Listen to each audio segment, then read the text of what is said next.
There's a bird sitting on a private lake in the English countryside right now. It has a dedicated caretaker, a veterinarian on call, a specially sourced diet. Its enclosure cost more to build than the average family car, and its owner, a person with serious money, considers it one of the most valuable living things on their property. That bird is a swan. And if you think that sounds extreme, wait until you hear what some people have actually paid to own one. Because today we are going to talk about something that almost nobody discusses when the subject of expensive pets comes up. Everyone knows about racehorses. Everyone's heard about exotic cats or rare parrots going for outrageous prices. But swans? Swans sit at the intersection of law, history, ecology, and pure human obsession in a way that makes them arguably the most complex, and in some cases, the most expensive, birds a private individual can ever attempt to own. And the story of why is far stranger and far more compelling than you might expect. Let's start with something that will immediately reframe the entire conversation. In England, there is a law that has existed since the 12th century, one that has never been fully repealed, which states that all unmarked mute swans on open waters belong to the Crown. Not to whoever feeds them. Not to whoever lives nearby. To the monarch. This isn't symbolic. It's enforced. There is an annual ceremony called swan upping, held every July on the Thames, where royal swan markers and representatives of two historic livery companies, the Worshipful Company of Vintners and the Worshipful Company of Dyers, physically count and mark signets on a stretch of the river. The event has been happening continuously for over 500 years. 500 years. So before you even begin thinking about what a swan costs, you need to understand that in some parts of the world, you cannot legally own one at all without specific licensing.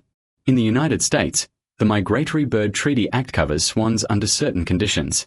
In Australia, black swans are protected under the Environment Protection and Biodiversity Conservation Act.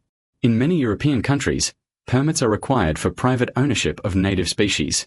The legal architecture around swans is, by itself, more complex than most exotic pet categories, and navigating it is the first cost a prospective owner pays.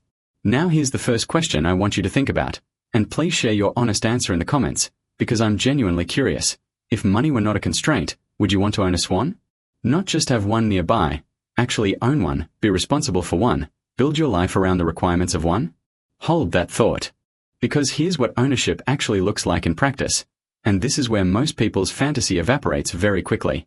A mute swan in captivity, the classic white swan that comes to mind when most people picture the species, requires a minimum water surface area that most residential properties simply don't have. Wildlife and avian welfare organizations recommend no less than a quarter acre of open water per pair.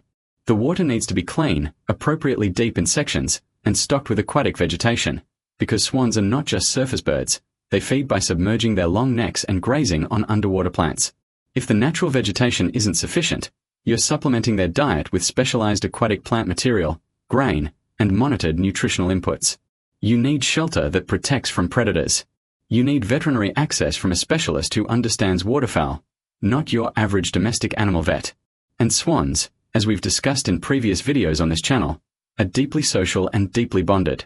Keeping a lone swan is considered by most animal welfare experts to be genuinely harmful to the bird. So you're not buying one swan. You're buying a pair, at minimum, and everything that comes with managing a bonded pair through breeding season, nesting, territorial behavior, and the eventual raising of cygnets.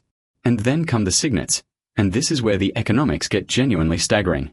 Rare swan species and color variants can command prices that most people would associate with luxury vehicles, not birds. The black swan, native to Australia, is the most commonly cited example. A healthy breeding pair of black swans from a reputable breeder with proper documentation can cost anywhere from $2,000 to $5,000 in the United States, and that's for a species that's relatively available.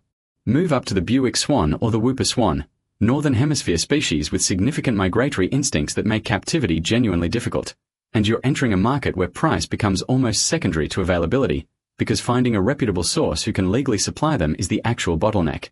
But the species that represents the true pinnacle of this market is the black-necked swan, native to South America. Elegant, striking, biologically complex, and extraordinarily difficult to breed in captivity.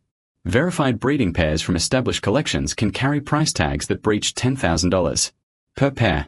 And these are not animals you can leave in a pond and check on occasionally. They require subtropical climate management in anything north of their natural range, specialized diet including live aquatic invertebrates, and behavioral management during breeding season that demands either daily expert attention or a dedicated avian keeper on staff. Let me give you a real example that illustrates this entire ecosystem perfectly. A private estate in the south of France, documented in several European aviculture publications, built a dedicated swan habitat for a collection of 3 species over a period of 3 years. The construction of the water feature alone, engineered specifically for swan welfare, with appropriate depth gradients, planted margins, filtration, and predator exclusion, came to approximately €80,000. The ongoing annual cost of staff, feed, veterinary care, and habitat maintenance runs in the range of €15,000 to €20,000 per year. The initial acquisition cost of the birds themselves was, by comparison, the smallest line item on the entire budget. This is the central irony of swan ownership that almost nobody talks about. The birds are not always the most expensive part. The infrastructure they demand is. A swan doesn't cost you when you buy it. A swan costs you every single day it lives, and mute swans can live 20 to 30 years in captivity under good conditions. Do that math. 20 years of specialized habitat maintenance. 20 years of specialist veterinary care. 20 years of diet management, behavioral monitoring, seasonal management of nesting, hatching, and cygnet rearing. Second question for you, and I want a real answer in the comments, not a joke answer. What is the most money you've ever spent on an animal? Whether it was a pet, veterinary care for a pet, or something else entirely. Because I think most people underestimate what animal ownership actually costs until they're inside it. Here's something that most people outside the aviculture world never consider. The secondary market for swans is almost non-existent in a liquid sense. These aren't assets you can sell quickly if your circumstances change. There are no established swan auctions running monthly. There's no classified ad category with consistent market pricing. Finding a buyer who is qualified, legally, financially, and in terms of infrastructure, to take on your birds is a specialized search that can take months. In the meantime, your daily costs continue. This is one reason that serious swan collections are almost exclusively held by estates, wildlife parks, private zoos, or individuals with generational wealth and dedicated land. It's not that ordinary people can't fall in love with swans. It's that the commitment swans require is structurally incompatible with ordinary life. And yet, people do it. People have always done it. Across history and across cultures, swans have occupied a place in human imagination that no other bird quite matches. Ancient Greeks associated them with Apollo, the god of music and light, and believed that swans sang a final beautiful song before death, the swan song, a belief so persistent it entered every European language as a metaphor for a final act of beauty. Roman writers described swans pulling the chariot of Venus. In Norse mythology, swan maidens were shape-shifting beings of supernatural power. Hindu cosmology places the hamsa, a swan or goose, as the vehicle of Brahma, creator of the universe. The Chinese imperial court kept ornamental swans in palace lakes as symbols of purity and fidelity. Medieval European royalty gifted swans as political tokens between kingdoms. There has never been a civilization that encountered swans and responded with indifference. Something about these birds hits a frequency in human psychology that bypasses rational calculation. Which is perhaps the only adequate explanation for why, knowing everything we just discussed, the cost, the complexity, the legal architecture, the lifetime commitment, people still pursue swan ownership with a dedication that borders on obsession. The final question I want to leave you with is this, and it's the one I keep coming back to myself. Is the value of a swan financial, or is it something that money is just a proxy for? Because when you look at the history, the mythology, the legal protections, the extraordinary lengths people go to in order to share their lives with these birds, I think what you're seeing is not a luxury market. I think you're seeing something much older and much stranger. You're seeing a species that has made itself, over thousands of years, indispensable to the human imagination. And that kind of value. You cannot put a number on it. Though, as we've seen today, many people have tried.